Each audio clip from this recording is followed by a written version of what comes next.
એ ભિક્ષા આપી અને સાધુ પુરુષના મુખમાંથી નીકળી ગયું, પુત્રવતી ભવા.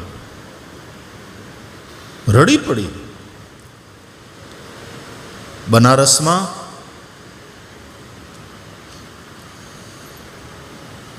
એક બહુ મોટા તંત્રના મહાત્મા, એની પીઠ છે. એ મહાત્માનું નામ હતું કેનારામ. ત્યાં જગ્યા છે, આજે છે, આશ્રમે છે. તુલસીદાસજીના સમયમાં એ હતા અને તુલસીદાસજી પણ બનારસમાં રહ્યા.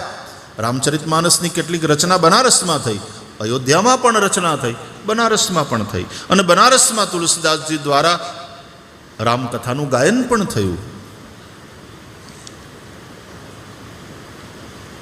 એકવાર તુલસીદાસજીના દર્શને એક દંપતી, એક શેઠ આવ્યા, પતિ પત્ની.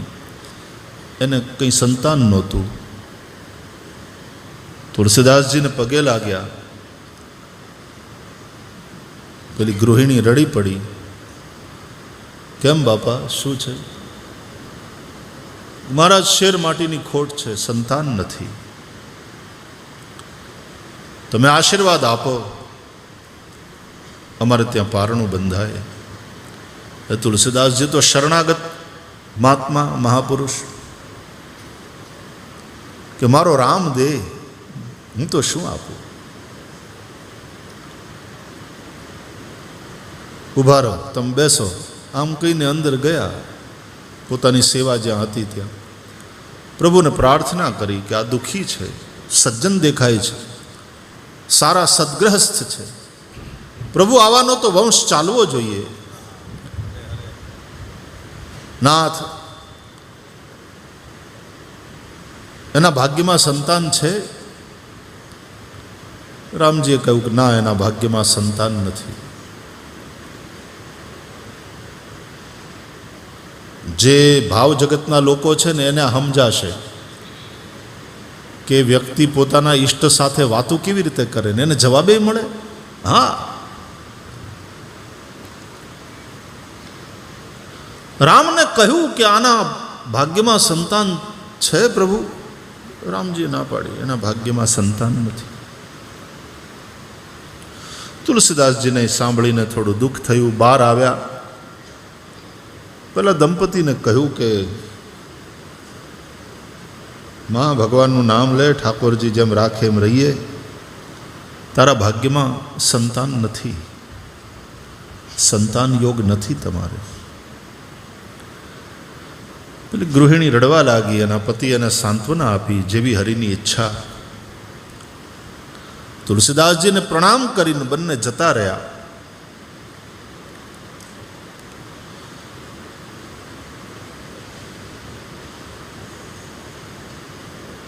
જતા જતા એ થોડા દૂર ગયા આશ્રમની બહાર, તો એમ થયું કે ચાલો બપોરા કરી લઈએ, જમી લઈએ. ઝાડની નીચે, ત્યાં એનું એ વખતનું જે કંઈ વાહન હશે, વેલડું બેલડું, એ ઊભું રાખ્યું. ઝાડની નીચે બેઠા અને સાથે લાવેલું જમવાનું કાઢી અને હજી જમવાની તૈયારી કરતા હતા. ત્યાં એક સાધુ ભિક્ષા માટે નીકળેલા અને અહીંયા આવીને કહ્યું, ભિક્ષામ દેહી.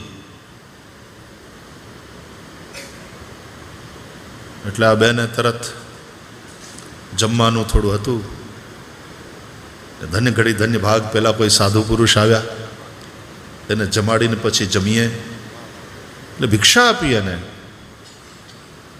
એ ભિક્ષા આપી અને સાધુ પુરુષના મુખમાંથી નીકળી ગયું, પુત્રવતી ભવા.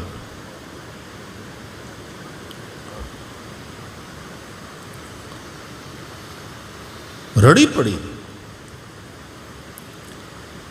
કે આ સાધુએ મને આશીર્વાદ આપ્યા, પુત્રવતી ભવા.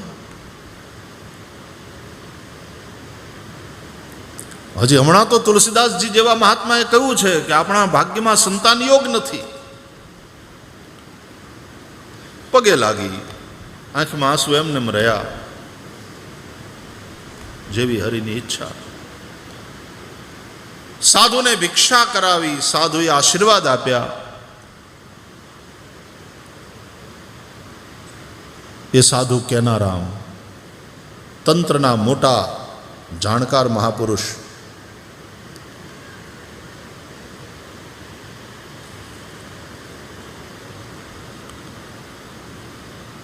રામને કરવું, રામને નહીં કેનારામને કરવું, અને 1 વર્ષમાં એ બેનને દીકરો થયો. કેનારામજીના આશીર્વાદ એના મોઢામાંથી નીકળી ગયું વચન. એ દંપતીને ત્યાં પુત્ર થયો અને આનંદ આનંદ લીલા લહેર શેઠને બહુ ઉત્સવ મનાવ્યો, ખૂબ વહેંચ્યું, ખૂબ દાન કર્યું. અને છોકરો 5-6 મહિનાનો થયો એટલે એકવાર એ છોકરાને લઈને વળી પાછી કાશીની જાત્રા કરી. કેનારામજીના ચરણમાં છોકરો મૂક્યો. મહારાજ, આપના આશીર્વાદથી થયેલો આ પ્રસાદ રૂપ આ પુત્ર, આશીર્વાદ આપો. કેનારામજી આશીર્વાદ આપ્યા. પગે લગાડી અને ત્યાંથી નીકળ્યા. નીકળતી વખતે પાછા તુલસીદાસજીના આશીર્વાદ લેતા જઈએ. તુલસીદાસજી પાસે ત્યાં તુલસી ઘાટ છે, ગંગાના કિનારે તુલસી ઘાટ છે. 80 ઘાટ, તુલસી ઘાટ. તુલસીદાસજી જ્યાં રહેતા હતા એ સ્થાન આજે પણ છે, તમે જઈને દર્શન કરી શકો. ત્યાં તુલસીદાસજીના માળા, એ વખતની ખડાવ ઇત્યાદિ બધું છે. તુલસીદાસજીને પ્રણામ કર્યા જઈને અને છોકરો એના ચરણમાં મૂક્યો કે ગોસ્વામીજી આશીર્વાદ આપો. આ કોણ? તો કે અમારો દીકરો. હે, તમારો દીકરો? કે હા મહારાજ. કેનારામજી આશીર્વાદ આપ્યા અને અમારે ત્યાં પારણું બંધાયું. તુલસીદાસજી રાજી થયા, આશીર્વાદ આપ્યા બાળકને, પણ અંદરથી એને આમ આઘાત બહુ લાગ્યો તુલસીદાસજીને કે આ શું, હું ખોટો પડ્યો? મેં તો રામના કહેવાથી એમ કીધું હતું કે તમારા ભાગ્યમાં સંતાન યોગ નથી.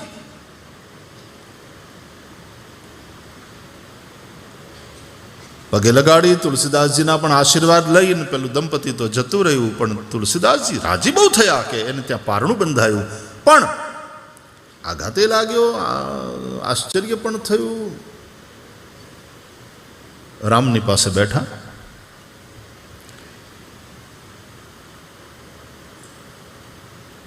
પ્રભુ, બહુ પ્રસન્ન છું કે દંપતીને ત્યાં સંતાન થયું. એમણે કહ્યું કે કેનારામજી આશીર્વાદ આપ્યા, એ મહાપુરુષના આશીર્વાદથી એને ત્યાં સંતાન થયું, એનો રાજીપો મને બહુ છે, પણ મને તમે ખોટો કેમ પાડ્યો?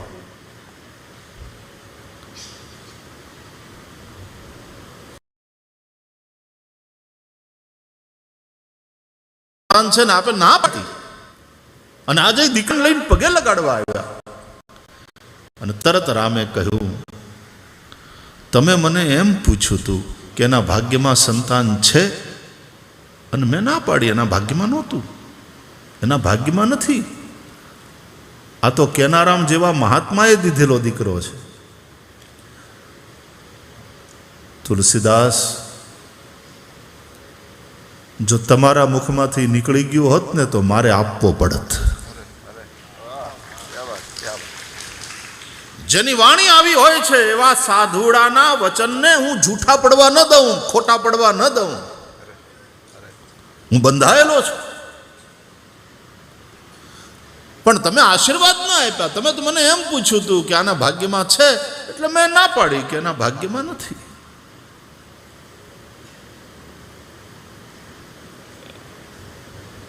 એટલે પછી ત્યાં કાશીમાં કહેવાયું કે જો ન કરે રામ વો કરે કેના રામ.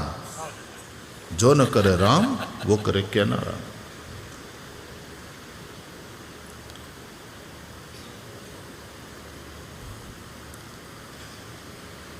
મહાપુરુષોની વાણી સત્ય થતી હોય છે. એ વાણીમાં શક્તિ છે. સત્ય વાણીની અદ્ભુત શક્તિ. ખોટું બોલી ન ખોવી. જેની વાણી સદા સત્ય જ બોલે છે, સત્ય એ વાણીનું તપ છે, અને એ તપથી વાણી એવી શક્તિમાન થાય કે પછી એ વાણી જે બોલે એ સત્ય થાય. મતલબ એવું થાય. એ વરદાન આપે તો એ પ્રમાણે થાય, એ શાપ આપે એમ થાય, એ આશીર્વાદ આપે તો એમ થાય, એ શાપ આપે તો એમ થાય. અને એટલા માટે આપણે ત્યાં એવા તપસ્વી મહાપુરુષોને દુભવવાની હિંમત કોઈ નહોતો કરતું. આમ તો એ કરુણાના ભરેલા હોય, જલ્દીથી કોઈને શાપ આપે નહીં કારણ વગરનો, કારણ કે એને પોતાને માન અપમાન જેવું હોય જ નહીં. પણ જ્યારે એનું કલ્યાણ કરવું હોય અથવા તો જગતનું કંઈ કલ્યાણ કરવું હોય ત્યારે ક્રોધ કરીને શાપ આપી દે તો એમ થાય. અરે એ સતના જોરે સતી વૃંદા શાપ આપે અને ભગવાન વિષ્ણુને ભોગવવો પડે. એને પથ્થર થવું પડે, એને શાલિગ્રામ થવું પડે.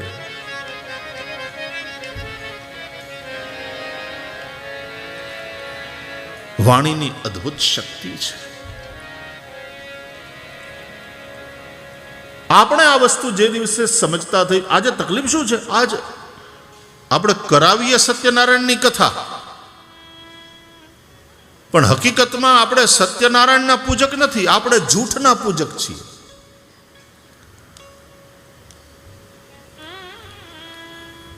આપણી આમ શ્રદ્ધા સત્યનારાયણમાં ખરી, પણ આપણી આસ્થા તો જૂઠમાં, વિશ્વાસ આપણો જૂઠમાં.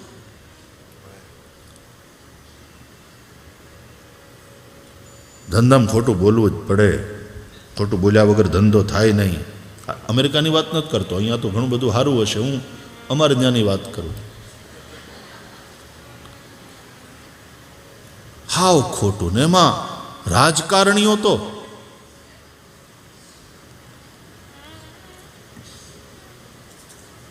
લગભગ ખોટું બોલે, લગભગ.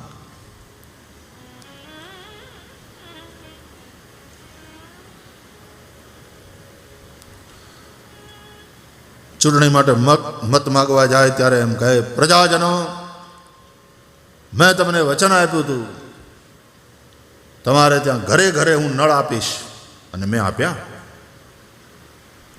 આ વખતે મને મત આપશો તો હું એ નળમાં પાણી આપીશ.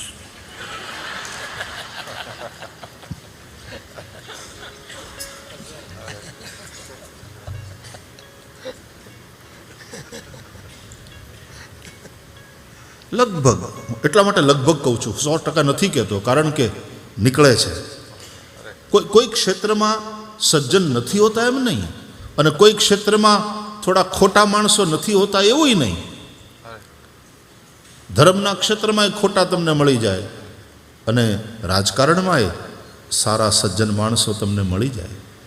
આ વૈયક્તિક બાબત છે, કોઈ ક્ષેત્રની વાત નથી. દરેક લંકામાંથી તમને એક વિભીષણ મળી આવે, અને દરેક અયોધ્યામાં એકાદ મંથરા ક્યાંક બેઠી બેઠી કોતરતી હોય, ઉંદરકામાં કરતી હોય. તો અયોધ્યામાંથી ક્યાંક મંથરા પણ મળી આવે, અને લંકામાં ક્યાંક વિભીષણ પણ તમને જડી જાય. કોઈ સંપૂર્ણ સારો નથી હોતો, કોઈ સંપૂર્ણ ખરાબ નથી હોતો. વધારે ખરાબ ને ઓછા ખરાબની વચ્ચે રાજકારણમાં પસંદગી કરવાની હોય છે, અને વધારે હારા ને ઓછા હારા એમ સમજીને સૌને બંધન કરવાના હોય છે.